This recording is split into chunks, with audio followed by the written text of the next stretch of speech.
तुम में कोई कमी नहीं है। बस मैं तुमसे उतना प्यार नहीं करती जितना तुम मुझसे करते हो। लेकिन मैं तुम्हारी बहुत कद्र करती हूँ, क्योंकि तुमने मुझे कभी भी किसी भी बात के लिए फोर्स नहीं किया। थोड़ा जोर देना चाहिए था ना। हमारे बीच सब कुछ ठीक होते हुए भी कुछ तो गलत लगता है मुझे। ऐसा लगता है सबका कोई मतलब नहीं है, लेकिन कुछ तो मतलब जरूर है। मुझे पता है तुम्हारी तरह चाहने वाला मुझे जिंदगी में कभी नहीं मिलेगा। कभी नहीं मिलेगा।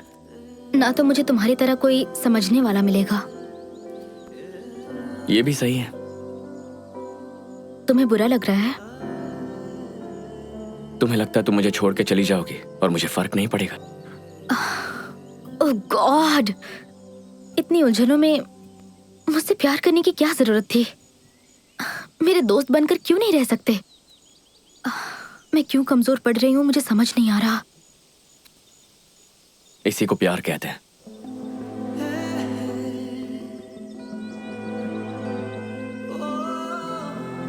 एक्चुअली हम मर्द ही तुम औरतों से ज्यादा इमोशनल होता है। तुमसे अच्छे रोमांटिक सॉन्ग्स लिखते हैं, तुमसे बेहतर कविताएं लिखते हैं, रोते भी तुमसे ज्यादा है। इस सब की वजह भी तुम औरतें हो और इस सब की प्रेरणा भी।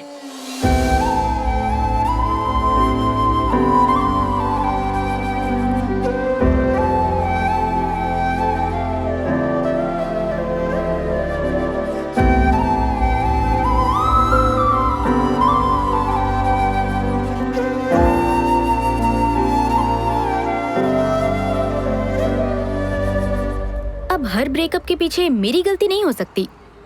अगर हम खुद के लिए जीना चाहते हैं तो हमें कम से कम खुद से तो सच बोलना ही चाहिए, चाहे वो कितना भी कड़वा हो।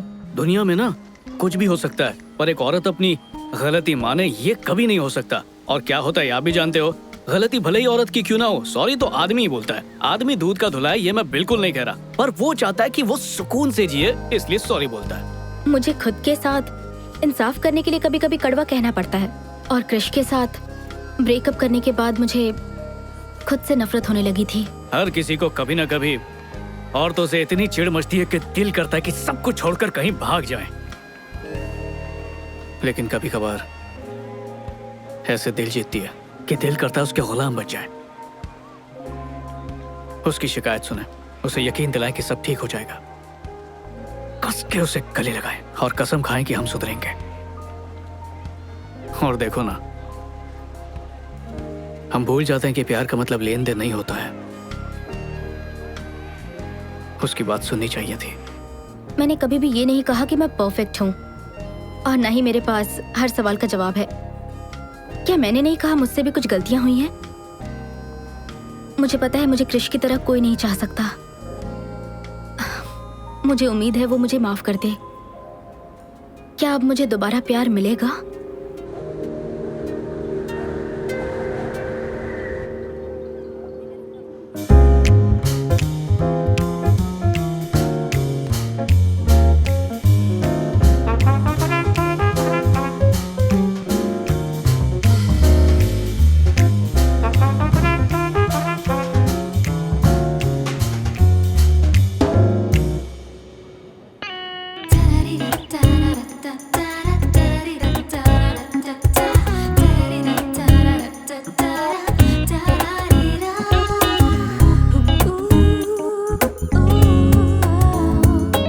इतनी बोरिंग बैचलर पार्टी है कसम से।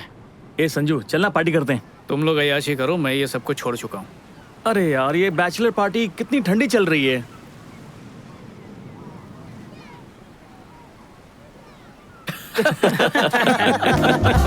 तुम लोग भी ना। अरे भाई, पियो। तेरी शादी हुई नहीं, होने वाली है। जाना लड़कियों से बात कर, शायद सेट हो जाए। ट्राई तो कर। हाँ क्यों नहीं, मेरा ही तो इंतजार कर रही है कि कब मैं उसके पास जाऊँ और वो मेरी झोली में गिरे। कुछ भी बोलता है। मुझे लगता है मुझे नन बन जाना चाहिए। बकवास मत करो। कल रात में मैं YouTube पर एक बहुत अच्छी फिल्म देख रही थी। फिल्म का कॉन्सेप्ट ऐसा था कि हीरोइन हीरो से परेशान होके सब कुछ छोड़ छाड़ के नन बन जाती है। हाँ, लेकिन असल जिंदगी में ऐसा नहीं होता। हमें दिल की सुननी चाहिए। एक समझदार लड़की ऐसा ही करती है। मैं लड़कों से बहुत ज्यादा थक चुकी हूँ यार। मेरी जिंदगी में जो लड़का आता है उसके साथ कोई ना कोई प्रॉब्लम जरूर होती है। सच कहूँ तो हम लोग कितने सिंपल और परफेक्ट है, कॉम्प्लिकेशंस हैं ही नहीं जिंदगी में। दूसरी तरफ कुछ लोग ऐसे बिल्कुल भी नहीं होते। यही तो मेरे भाई, हम लड़कों की यही तो प्रॉब्लम है। दुनिया में ना जाने कितनी खूबसूरत लड़कियां हैं, लेकिन हम सिर्फ उसी पर नजर डालेंगे जो हम पर नजर नहीं डाल रही है। ये कोई बात हुई क्या? अब चलो, वहाँ पार्टी हो रही है, जल्दी चलो वहाँ चलते हैं। हाँ आओ आओ, चलो चलो चलो, चल रहे यार। देखो कोई अपनी शर्ट भूल गया। आराम से। लड़कों की बैचलर पार्टी दिलचस्प है ना? जाहिर सी बात है, लड़के खूब पिएंगे और किसी के साथ एक रात गुजारेंगे बैचलर पार्टी में, और होता क्या है? तुझे भी वही चाहिए क्या? लेकिन मुझे ये सब पसंद नहीं। टी शर्ट भूल गया यार, अभी लेकर ए, तू रुक, मैं लाता हूँ। चल चल। थैंक्स। पहली ड्रिंक पीते ही टी शर्ट भूल गया। कहीं पार्टी खत्म होने तक नंगा मत हो जाना। हे हाय, मेरे दोस्त की टी शर्ट थी यहाँ जा। पर। Okay, thank you, bye. Bye. Bye bye.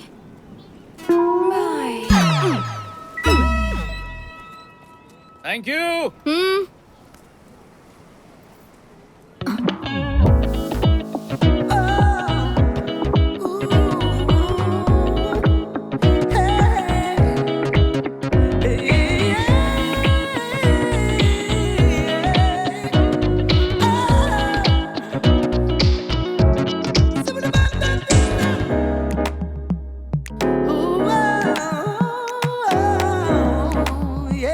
बेहिसाब drinks और डांस। टेमी, किसी ने अपने घर पर पार्टी रखी है और सबको इनवाइट किया है। देखो, कोई वाकई अपनी जिंदगी में बहुत खुश होगा। और बहुत पैसे वाला भी। तुम्हें नहीं लगता कि ये बैचलर पार्टी होगी? बैचलर पार्टी है तो मुझे नहीं जाना। अरे यार, चलकर देखते हैं ना। देखो प्लीज, अब तुम मना मत करना। Please Temi, please. ओके। आपको पता है मैंने इस औरत से 40 साल पहले शादी की थी। वो वाओ। आप में से भी कुछ लोगों को ये अजीब लगेगा, बिल्कुल मेरे बेटे की तरह। शादी को सिर्फ 4 साल हुए हैं और उसका तलाक हो रहा है। मानना पड़ेगा अंकल आंटी को, बेटे पे लानत है यार। वहाँ पानी में ना कूद के मर जाना चाहिए। कुछ लोग कहते हैं कि मैं पुराने ख्यालात का हूँ, मैं आउटडेटेड हो गया हूँ, लेकिन मुझे प्यार में यकीन है। मैं 40 सालों से प्यार में हूँ, वो भी एक ही औरत के प्यार में। मैंने अपनी जिंदगी में बहुत पैसे कमाए। तो तुम यहाँ एंजॉय करो, मेरी सबसे मैं बस बड़ी अभी आती दौलत हूँ। मेरी बीवी है। आज हमारी शादी के पूरे 40 साल हो गए हैं और मैं उम्मीद करता हूँ कि मैं कम से कम एक नौजवान के लिए प्यार और जिंदगी की प्रेरणा बन सकूं, ताकि वो भी एक ही औरत के साथ अपनी जिंदगी बिता सके। सो चीयर्स, पार्टी एंजॉय करें।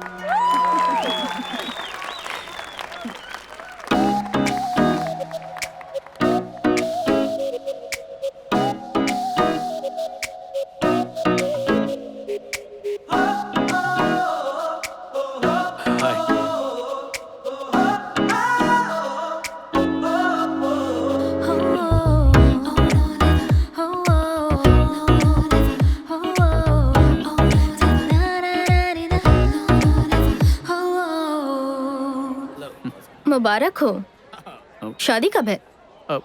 ओह ये मैं शादी नहीं कर रहा। ये स्पीच सुनने के बाद रिश्ता तोड़ लिया क्या? यहाँ आने से पहले ही तोड़ चुका हूँ। ओह। दोस्तों को बताने में देर हो गई, सारी टिकट्स बुक थी, तो सोचा चलो बैचलर्स पार्टी कर लेते हैं। शादी टूटने का जश्न मनाने आए हैं। अच्छा है, यहाँ ये अपनी शादी की 40वीं सालगिरह मना रहे हैं और तुम 4 दिन की टूटे हुए रिश्ते को सेलिब्रेट कर रहे हो। ये कमाल सिर्फ तुम ही कर सकते फिर हो। शुरू मत हो जाना, मैं तुम्हें सब कुछ बताऊंगा अगर तुम शांति से मेरी बात सुनोगी। स्टार्टिंग से सुनाओगे? हाँ बोलो ना, मैं सुन रही हूँ। तो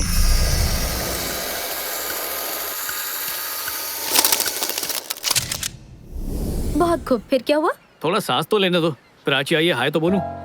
अब ये क्या बात हुई? मैं 5 मिनट के लिए क्या गई, तुम तो 2 साल पीछे ही चली गई। वाह, शॉल में लपेट के दिया। फिर से मिलकर अच्छा लगा। मुझे हेलो। यार ये हाय। सिर्फ मुझे इतना बता रहा है कि इसकी सगाई क्यों टूटी। ओह, तो ये बैचलर पार्टी वाला है। ए चुप कर यार, असल बात तो अभी बताने जा रहा है ये। तुम बताओ।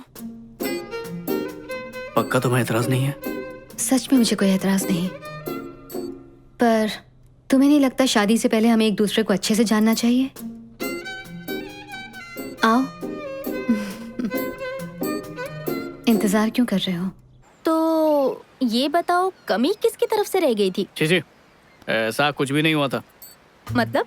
कम से कम 5 साल तक बच्चे नहीं करेंगे, सिर्फ जिंदगी एंजॉय करेंगे। इसका मतलब है तुम्हें अभी बच्चे चाहिए, इसलिए रिश्ता तोड़ा? हाँ चाहिए, मतलब कभी ना कभी तो चाहिए, पर ब्रेकअप की वजह ये नहीं थी। पागल हो क्या? लड़कियों का ड्रॉ कौन खोलता है? तुम्हें कभी भी लड़कियों के पर्स, ड्रॉ, सेलफोन, अलमारी में नहीं झांकना चाहिए, पता नहीं है? अच्छा हुआ जो तुमने इसे छोड़ दिया, वरना आज बहुत दुखी होती। मुझे खुशी है कि मैंने ऐसा किया। क्या कहा? हाँ? नहीं कुछ नहीं। ड्रॉअर खोला फिर। अब समझ में आया तुमने रिश्ता क्यों तोड़ा, क्योंकि वो तुमसे भी ज्यादा तेज निकली। कुछ भी। तो आखिर क्या बात थी, बताओ ना। हुआ ये था कि बार बार फ्लैशबैक दिखा के थक गया। सीधी बात बताता हूँ, असल में उसकी हर बात झूठ थी। माँ बाप के लिए कुछ और, दोस्तों के लिए कुछ और, सोसाइटी के लिए कुछ और। उसकी असलियत थी क्या, ये तो मैं भी कभी नहीं समझ पाया। मुझे लगता है वो भी नहीं जानती होगी वो क्या है। ऐसी उलझी हुई इंसान से शादी करके मैं अपनी जिंदगी और उलझाना नहीं चाहता था, इसलिए मैंने शादी से पहले ही मना कर दिया। तो बस। I am sorry. उसने कैसे रिएक्ट किया? इतना मजा पहले किसी ब्रेकअप में नहीं आया। तो फिर तुमने अपने दोस्तों के साथ यहाँ पर पार्टी करने का सोचा। बड़ा अच्छा फैसला किया, तुम्हारा प्लान एकदम मस्त है। लेकिन कोई भी 2 साल पीछे नहीं जाना चाहेगा, क्यों? मुझे तुम्हारे दोस्तों में कोई दिलचस्पी नहीं, और अब ये तुम्हारी कुछ नहीं लगती, इसलिए बस यहाँ से खिसको। चलो टैमी। वो बस यूं ही मजाक कर रही थी। तुम्हारी लाइफ में कितनी सारी लड़कियां आई ना, पर मुझे छोड़कर बाकियों के साथ तुमने वो सब किया जो तुम चाहते थे। देखो फिर भी तुम अकेले रह गए।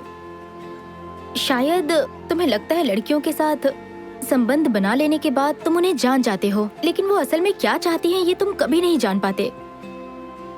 कभी कभी सोचता हूँ तब हम एक दूसरे को समझ लेते तो आज ये दिन नहीं देखना पड़ता। बिल्कुल सही। कितनी मजेदार बात है ना, सालों से हमने बात नहीं की और आज बात करके दिल नहीं भर रहा। हम दोनों भी अजीब नमूने हैं, नहीं? और सबसे बड़ी नमूनी ये सर पे खड़ी है। हाँ, क्या चाहिए? हमारा इक्वेशन पुरानी जीन्स की जोड़ी की तरह है, कितना भी टाइम हो जाए कंफर्ट उतना ही देती है। चलो बाय। यहाँ कब तक रुकी हो? 2 दिन।